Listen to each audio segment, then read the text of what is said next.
Assalamualaikum warahmatullahi wabarakatuh. Perkenalkan, kami dari kelompok 1 dengan anggota yaitu saya sendiri Raihan dengan NIM 24552011110021 dan saya Muhammad Rian Hidayat dengan NIM 24552011110012. di sini kami akan mempresentasikan untuk tugas mata kuliah AIK yang berjudul Islam dan Filsafat Ilmu Pengetahuan. Yang pertama, pendahuluan. Mengapa penting membahas ini? Latar belakang dan integrasi ilmu, kedudukan ilmu dalam Islam dan filsafat seringkali diperdebatkan. Namun, konsep integrasi menawarkan pemahaman holistik yang menyatukan, yaitu perbedaan sebagai jalan integrasi ilmu pengetahuan, kemudian ilmu agama dan ilmu umum dipandang satu kesatuan, kemudian pendekatan holistik dalam psikologi Islam. Kemudian tujuan pembahasan dan rumusan masalah. Pembahasan ini bertujuan untuk memberikan landasan komprehensif bagi integrasi ilmu dan meliputi ontologis atau hakikat ilmu, epistemologis atau cara memperoleh ilmu, kemudian aksiologis atau nilai guna ilmu. Kemudian rumusan masalahnya, yang pertama, bagaimana cara menyatukan perspektif dikotomis dalam ilmu. Kemudian, apa dampak ilmu terhadap pengembangan pengetahuan modern. Oke, lanjut. Memahami konsep dasar fondasi ilmu pengetahuan. Yang pertama, pengertian Islam, pedoman hidup menyeluruh. Islam adalah agama monoteistik yang berarti kepasrahan dan ketundukan total kepada Allah Subhanahu wa Ta'ala. Berdasarkan Al-Quran dan ajaran Nabi Muhammad SAW, Islam menjadi petunjuk untuk mencapai keselamatan, kesejahteraan, dan perdamaian di muka bumi. Yang kedua, hakikat filsafat ilmu pengetahuan.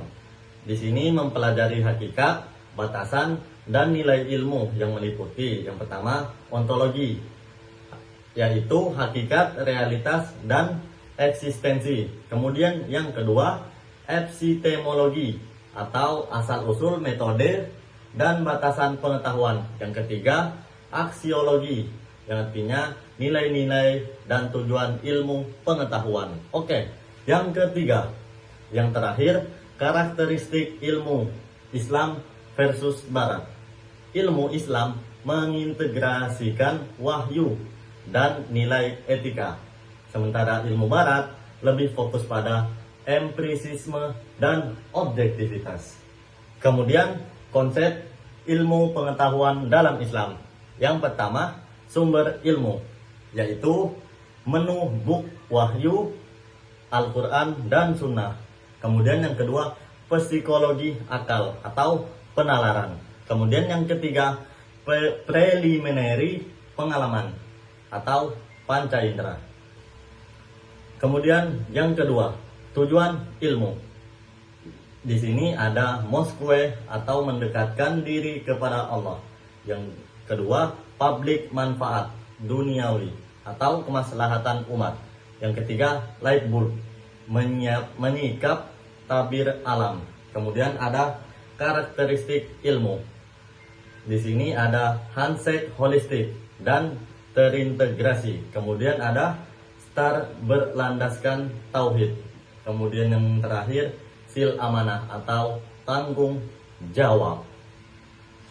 lanjut filsafat dalam perspektif Islam.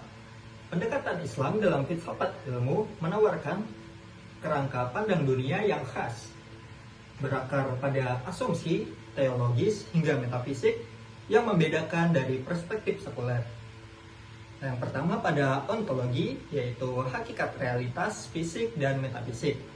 Membahas hakikat keberadaan, realitas, dan eksistensi manusia, serta hubungannya dengan Sang Pencipta atau Allah Subhanahu wa Ta'ala.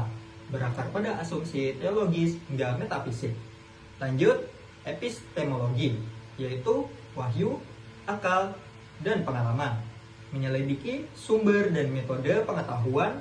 Dalam Islam, sumber ilmu mencakup wahyu, yaitu Al-Quran dan As-Sunnah. lalu ada akal, juga ada pengalaman dengan Allah sebagai sumber utamanya. Lalu yang terakhir ada aksiologi, yaitu ilmu untuk kebaikan dan etika moral. Mengevaluasi nilai dan tujuan ilmu itu harus diarahkan untuk kebaikan, kemaslahatan umat, serta berlandaskan pada etika dan moral ilahi. Lanjut, yang berikutnya ada hubungan erat Islam dan filsafat. Islam sebagai landasan nilai dan arah ilmu, yaitu Islam memberikan kerangka nilai dan etika yang memandu untuk penelitian ilmiah, sehingga kita dapat mengintegrasikan pengetahuan dengan keyakinan agama.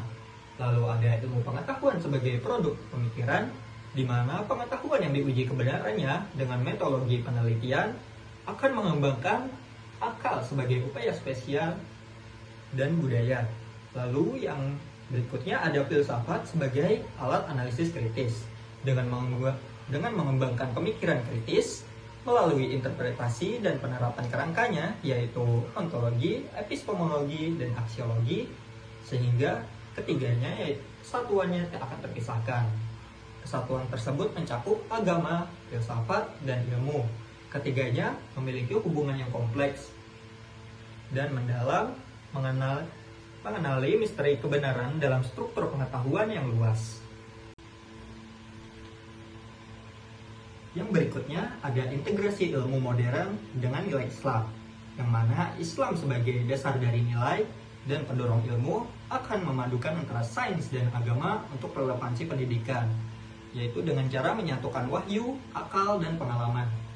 Lalu ada pendekatan pendidikan holistik, yaitu pembentukan insan beradab atau takamul al-insan dan penyucian jiwa, yang mana bisa membentuk internalisasi nilai adab atau ta'dib, sehingga mengembangkan seluruh potensi manusia secara utuh dan meningkatkan efektivitas pembelajaran. Lalu adapun pentingnya menghindari sekularisasi ilmu, di mana kita menolak dikotomi antara ilmu agama dengan ilmu umum demi harmonisasinya ilmu pengetahuan dan spiritualis.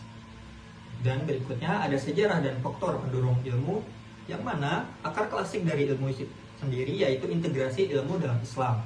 Ilmu sebagai dasar ajaran Islam didukung dengan terhadap pencarian dan pengembangan ilmu. Oke, kita masuk ke part terakhir, yaitu ilmu dan spiritual. Pengetahuan adalah koneksi dengan Tuhan, sarana memahami kebesarannya dan ibadah. Kemudian ada ilmu menyeluruh mahasiswa, yang dimana mahasiswa didorong untuk unggul akademis, mengembangkan spiritual karakter, dan belajar harus seimbang antara intelektual dan moral.